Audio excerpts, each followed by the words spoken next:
Stop letting Print Then Cut intimidate you. Today I'm showing you exactly how to turn a simple PNG into these adorable 2026 mini magnets. If you can click upload, you can make these. You will of course need a printer for any Print Then Cut project, as well as one of the Cricut machines that supports this function, which are all but the Cricut Joy, and a standard fine point needle. I'm using the Cricut printable magnet sheets, which I used for the first time, and I love how it turned out. These are paper thin and work perfectly in my printer, but you could also print your calendar on cardstock. To set up the Print Then Cut project in Design Space, you will need to upload the image.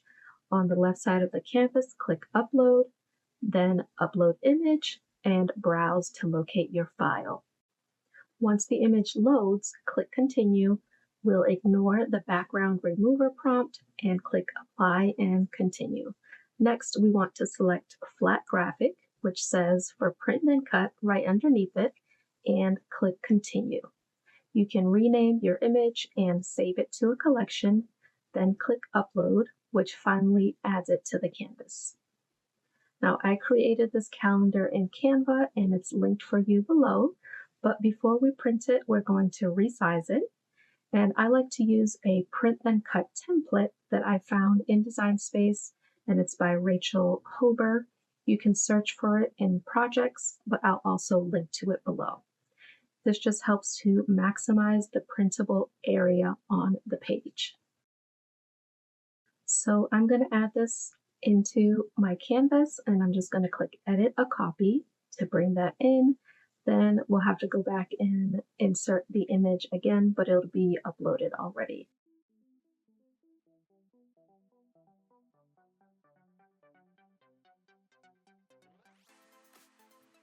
So here we have both the template and the calendar, and I'm just going to rotate this template because I want my calendar to be about half the size of the page, and I'll just resize the calendar down to fit within those borders.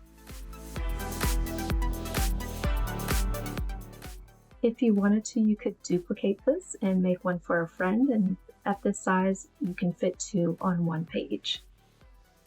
But I'm just going to add a few other images to add some cute magnets for my fridge.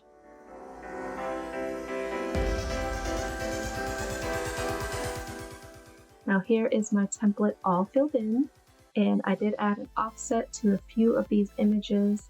I'll link a video if you need to know how to do that.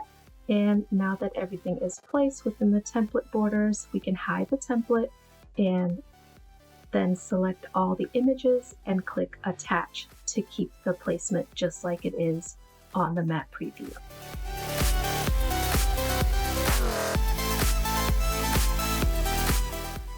Now we're finally ready to print, so click Send to Printer. Then make sure you have the correct printer selected here on the screen. And I do not use Add Bleed, so I turn that off, and I always use System Dialog, which allows you to select your preferences in the printer settings. So in my printer, I use the premium matte presentation paper for the paper setting and selected a high image quality.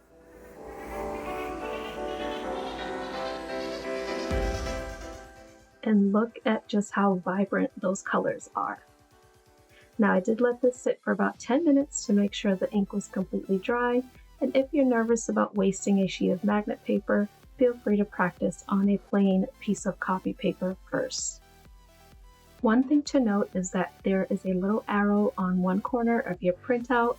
You want that arrow facing the top of the mat as it goes into the machine. I recently got new mats and changed my blade, so I was excited to see how this magnet sheet would cut.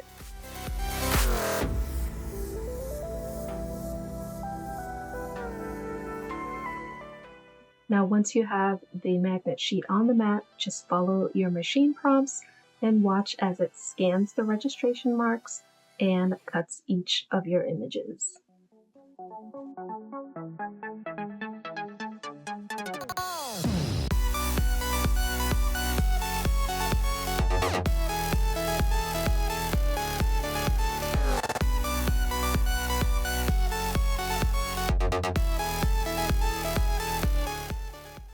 this made Print Then Cut feel easier, hit that subscribe button for more beginner-friendly Cricut wins.